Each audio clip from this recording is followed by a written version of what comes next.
Assalamualaikum warahmatullahi wabarakatuh. Alhamdulillahirabbil alamin. Nahmadu wa nasta'inuhu wa nastaghfiruh wa na'udzu billahi min syururi anfusina wa min sayyiati a'malina. May yahdihillahu fala mudhillalah wa may yudlilhu fala hadiyalah. Asyhadu an la ilaha illallah wa asyhadu anna Muhammadan abduhu wa rasuluh, amma ba'du. Para pemirsa MTA TV yang semoga dirahmati oleh Allah Subhanahu wa taala.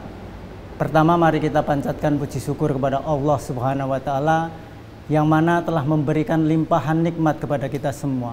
Nikmat yang tidak bisa terhitung maupun terbentung, karena nikmat itu bukan untuk kita hitung, tapi untuk menjalankan syariat-syariatnya, agar kita sebagai hamba menjadi hamba yang bertakwa. Maka dari itu, pada era saat ini kita sedang menghadapi bulan yang sangat mulia, bulan Ramadan.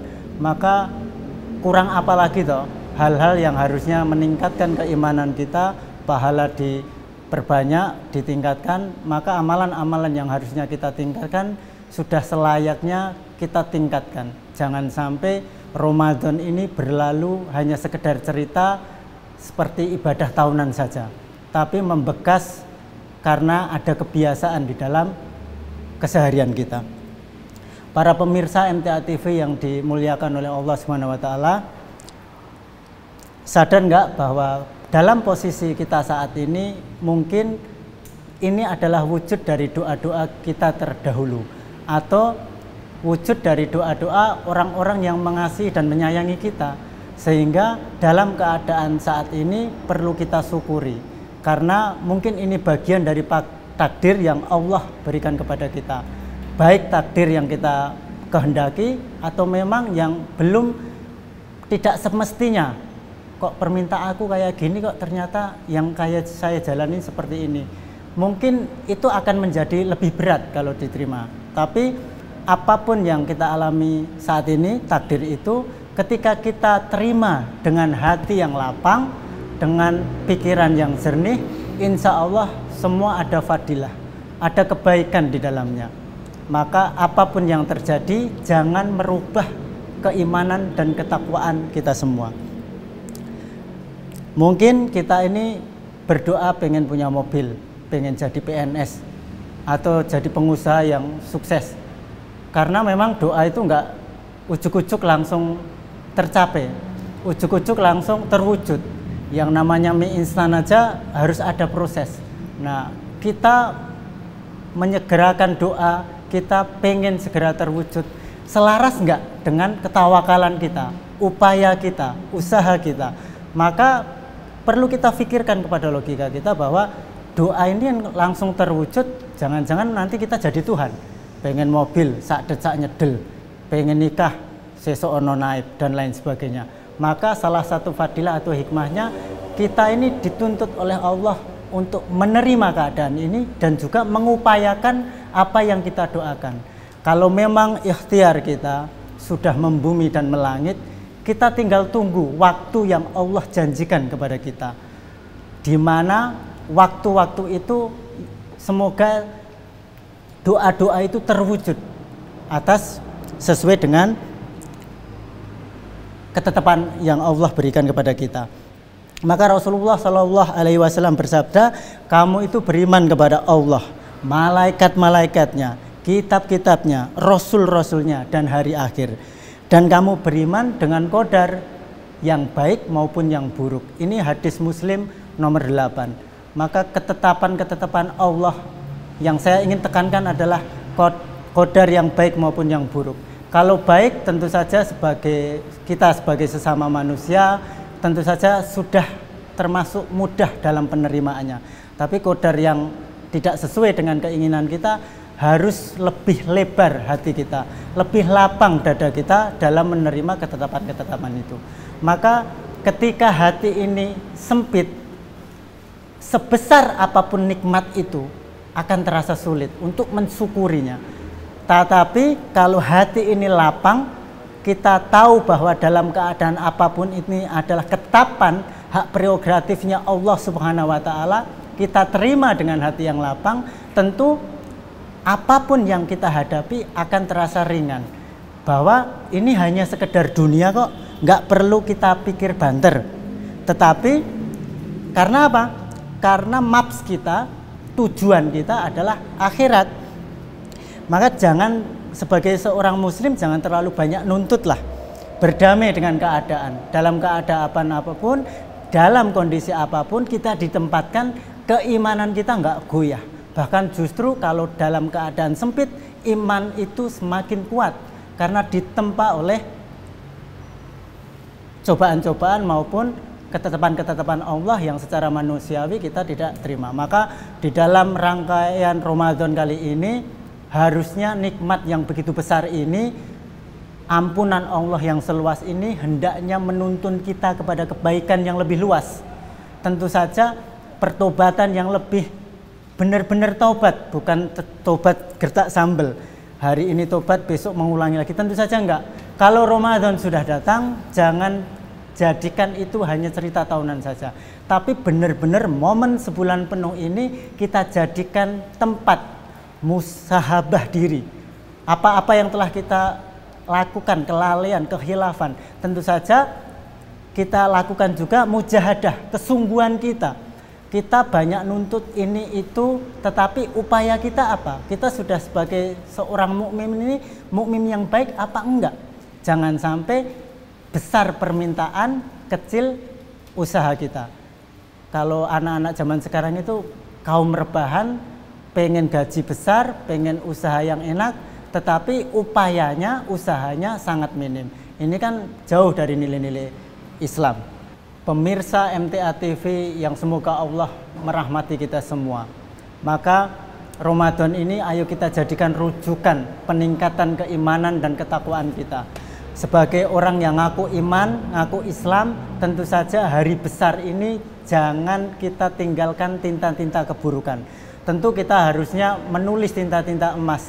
Kita buat rutinitas kebaikan agar menjadi habit, kebiasaan. Maka setelah Ramadan pun kebaikan-kebaikan yang sudah kita planning, sudah kita jadikan kebiasaan, ini menjadi awal langkah kita untuk menghadapi bulan-bulan berikutnya. Allah Subhanahu wa taala berfirman dalam Quran Al-Fajr ayat 27-28 yang artinya, wahai jiwa yang tenang, kembalilah kepada Tuhanmu dengan hati yang ridho dan dengan keridoannya. Maka kita ini juga sebagai hamba butuh keridhaan atas ketetapan-ketetapan Allah. Sebagai anak muda, jangan mudah mengeluh. Fighting spirit tentang apa yang jenengan semogakan harus diupayakan. Jangan sekedar minta ini, tetapi usaha kita, ketawakalan kita nol. Atau kita sebagai orang tua, jangan sampai bosan-bosan dalam membersamai regenerasi kita. Kita punya pengharapan, punya anak yang soleh-solehah. Kita mau nggak membimbing mereka? Kita sabar nggak ngasih ketoladanan? Kita sebagai umat Islam secara garis besar, kita ini sudah menjadi uswah hasanah belum? Atau jangan-jangan selama ini kita menjadi uswah ranggenah, ketoladanan yang buruk, agamanya Islam tapi tidak mencerminkan nilai-nilai keislaman. Karena rutinitas dunia yang menyibukkan, tuntutan-tuntutan, gaji harus sekian, HP harus merek ini, kendaraan harus ini, teman-teman harus ini. Dan ingat saudara-saudara, standar kita, ukuran kita bukan orang lain. Sebagai orang yang beriman, ukuran kita itu kebutuhan kita. Maka kalau kita pakai HP merek tertentu, mereknya merek nggak terlalu terkenal, tapi kalau itu sudah memenuhi kebutuhan kita, spek kita, it's okay, nggak masalah. Jangan menuntut kemauan, karena kemauan kita itu ini itu. Maka gaya hidup yang seperti orang-orang kafir itu harus dijauhi. Maka kita harus pandai-pandai mengukur kemampuan, kemauan, keridhaan dalam menerima keadaan kita. Terlebih lagi kita sebagai seorang pemimpin, para pemuda-pemuda, para bapak-bapak, atau para ibu-ibu dalam mendapati nafkah yang diberikan kepada suaminya, kepada pemimpinnya, kita ada keridhaan enggak di situ? Ada hati yang lapang enggak dalam membelanjakan atau dalam menjalani kehidupan berumah tangga. Maka dari aspek anak-anak, dari aspek bapak-bapak, ibu-ibu, atau dari jangkauan lebih luas sebagai umat Islam, kita harus berlapang-lapang dada dalam menerima keadaan. Masing-masing kita punya proses dan takdirnya itu berbeda-beda. Terhadap hal-hal atau takdir-takdir yang kita tidak punya hak, kewenangan untuk mengubahnya, tentu saja kita terima hal itu sebagai umat yang baik. Tetapi hal-hal yang masih bisa kita upayakan tentang rizki, tentang karir, tentang keilmuan, tentang kebaikan, pahala, dosa, semuanya masih kita bisa perjuangkan. Tentang istri yang solehah, untuk para ukhti-ukhti, untuk para ladies-ladies atau para jamaah yang masih jomblo, yang ingin mendapatkan pasangan yang soleh-solehah, ya refleksi, bercermin. Kalian itu pengen punya jamaah bertakwa, jenengan bertakwa enggak? Jangan sampai kita pengen yang speknya spek sahabat Nabi, tapi akhlak kita akhlak influencer, yang gampang suaranya dibeli, yang gampang menyuarakan hal-hal yang harusnya haram menjadi halal, pun sebaliknya. Maka standar kita adalah standar aturan Al-Quran dan Sunnah. Kalau kita sesuai dengan Al-Quran dan Sunnah, tidak melanggar kaidah-kaidah yang ada, maka kita sudah menjadi cerminan yang bagus. Sebagai orang yang beriman, beragama Islam, tentu saja tidak bisa kita cerminkan bahwa pribadi kita, tetapi cerminannya adalah sesuai enggak dengan Al-Quran dan Sunnah. Para pemirsa MTA TV yang semoga Allah merahmati kita semua, pada akhirnya kita harus banyak-banyak refleksi, bercermin. Sudah menerima belum diri kita terlebih dahulu sebelum kita pengen diterima oleh orang lain? Maka penerimaan kita, keterbatasan kita diterimanya enggak dengan baik. Keterbatasan kita baik dari aspek status sosial, baik dari aspek status pendidikan. Kalau kita sudah ridho, kita tinggal tingkatkan kepada kebaikan-kebaikan yang lain. Poin yang paling penting yang ingin saya sampaikan adalah jangan membatasi kekuatan kita atau kemauan kita, mimpi-mimpi kita, karena kita punya keterbatasan. Karena sebenarnya keterbatasan diri kita ini bisa kita jadikan kekuatan. Bayangkan saja, kalau kekuatan kita bisa kita jadikan kekuatan, maka boleh jadi kelebihan kita menjadi luar biasa.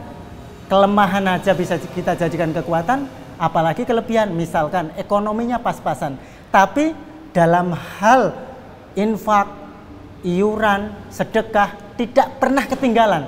Sekalipun itu nilainya kecil, tetapi ekonomi kita sedang pas-pasan, kita tidak pernah ketinggalan. Itu akan menjadi nilai yang luar biasa. Bayangin aja dulu, kalau ekonomi kita menjadi lebih besar, kita nggak akan bisa langsung nyomot, seumpamanya aku sugih, aku mungkin bisa amal oke. Belum tentu, karena kebaikan-kebaikan itu dimulai dengan kebiasaan-kebiasaan. Kalau sudah kebiasaan-kebiasaan yang baik itu menjadi sebuah keistiqomahan, menjadi habit, maka itu akan menjadi jalur dakwah yang luar biasa. Bayangkan saja zaman dahulu Rasulullah SAW itu berdakwah, itu konsisten, kuncinya itu konsisten, istiqomah. Istiqomah memang berat, maka kuncinya jangan beristiqomah sendiri. Makanya bareng-bareng, kebersamaan, dan di dalam kebersamaan itu tentu saja ada kekuatan dan persatuan. Bayangkan saja kalau Ramadan ini kita jalanin sendiri-sendiri, diplot. Oh, ini si Agung puasanya hari ini, sendiri-sendiri, itu akan terasa berat. Karena Ramadan ini bareng-bareng puasanya, tentu saja akan terasa ringan karena dijalani dengan kebersamaan. Maka kalau kita sudah di dalam sebuah jamaah, dalam kebersamaan, jangan sampai kita merusak kebersamaan itu. Kita harus menjadi kekuatan, kita harus mengambil kekuatan itu untuk menjadikan motivasi kita di dalam dakwah. Gak ada hal yang tidak penting di dalam dakwah, semuanya penting. Gak ada yang paling penting, semuanya penting. Gak ada yang paling menonjol karena semuanya menonjol. Kita sebagai insan yang sudah dikasih rahmat oleh iman dan ketakwaan, gunakan ini sampai akhir hayat kita. Karena dakwah bukan sampai lelah, bukan sampai bosan, tapi dakwah sampai akhir hayat. Itulah konsisten dan keistiqomahan. Sekian dari apa yang saya sampaikan, kurang lebihnya saya mohon maaf. Akhirul kalam, assalamualaikum warahmatullahi wabarakatuh.